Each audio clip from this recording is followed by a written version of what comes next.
अब एक्सोस्कोपिक प्रकार जो है वो आपको ब्रायोफाइट तथा टेरिडोफाइट में दिखेगा। इसमें क्या होगा कि जो अग्रस्त भाग है वो ऊपर की ओर होगा और नीचे तलस्थ भाग होगा, तो ये एक्सोस्कोपिक तरह का विकास हो गया। पराग कणों के अध्ययन को, जब हम पराग कणों का अध्ययन करते हैं तो इस शाखा को हम पैलिनोलॉजी कहते हैं। मक्का मतलब जिया मेज में एंडोस्पर्म की बाह्य परत में प्रोटीन की अधिकता होती है तथा यह एल्यूरोन परत का भाग होती है। मक्का में एंडोस्पर्म की बाह्य परत में प्रोटीन की अधिकता होती है तथा यह एल्यूरोन परत का भाग होती है। स्ट्रॉसबर्गर ने सर्वप्रथम एम्ब्रियो सेक का अध्ययन, पॉलीगोनम प्रकार के एम्ब्रियो सेक का अध्ययन किया। मदार कैलोट्रोपिस प्रोसेरा, जिसको हम सामान्य भाषा में अर्क पुष्प या आंकड़े के पुष्प कहते हैं, उसकी परागण की विधि को ट्रांसलेटर विधि कहते हैं। हे फीवर एक एलर्जिक अभिक्रिया है जो पोलन की उपस्थिति के कारण होती है। सामान्यतः एमेरैंथस, चिनोपोडियम, सोरगम तथा एरंडी के पौधे हे फीवर का कारण होते हैं। किस किस के पौधे, मतलब हे फीवर मतलब एक प्रकार का बुखार ही होता है। इसके ये सामान्य एलर्जिक अभिक्रिया है, मतलब ये जो कि पोलन की उपस्थिति के कारण होती है। इसमें एमेरैंथस, चिनोपोडियम, एमेरैंथस मतलब हमारा जो चौलाई की बाजी कहते हैं वो एमेरैंथस स्पाइनोसस। चिनोपोडियम मतलब बीट की फैमिली है, उसकी परागण। स्वर्गम मतलब बाजरा। एरंडी के पौधे मतलब जो हम कैस्टर ऑयल निकालते हैं उसके पौधे की परागकण हे फीवर का कारण होती है।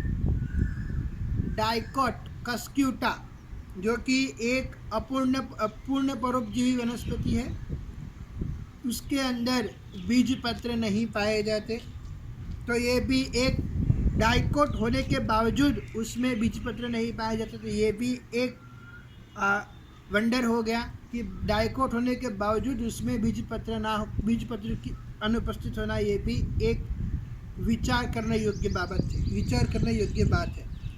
एरिथ्रीना का पौधा कौवा तथा गिलहरी द्वारा परागित होता है।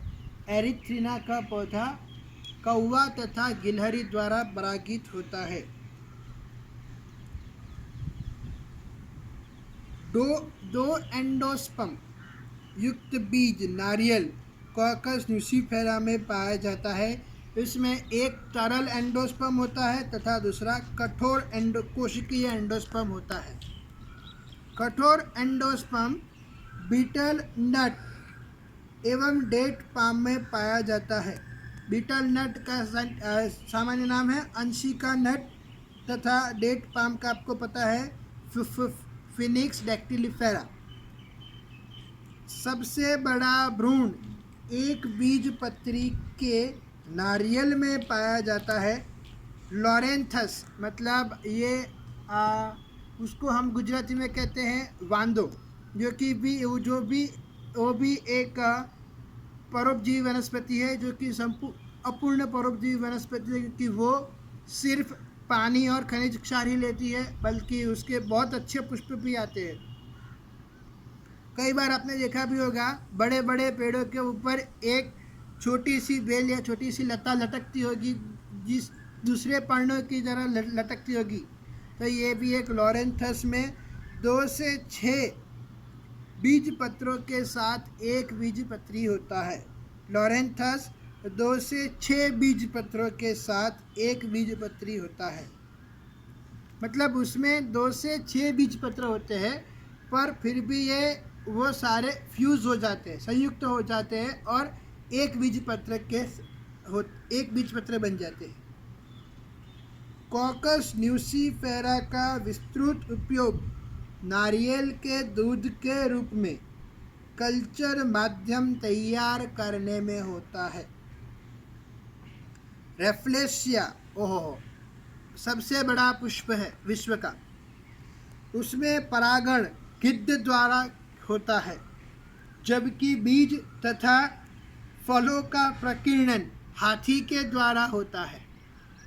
एक बार फिर से ध्यान दीजिए, राफ्लेशिया जो कि एक मृतोपजीवी वनस्पति है और सबसे विश्व का सबसे बड़ा पुष्प है, उसमें परागण गिद्ध द्वारा होता है, वल्चर्स, और जबकि बीज तथा फलों का प्रकीर्णन हाथी के द्वारा होता है।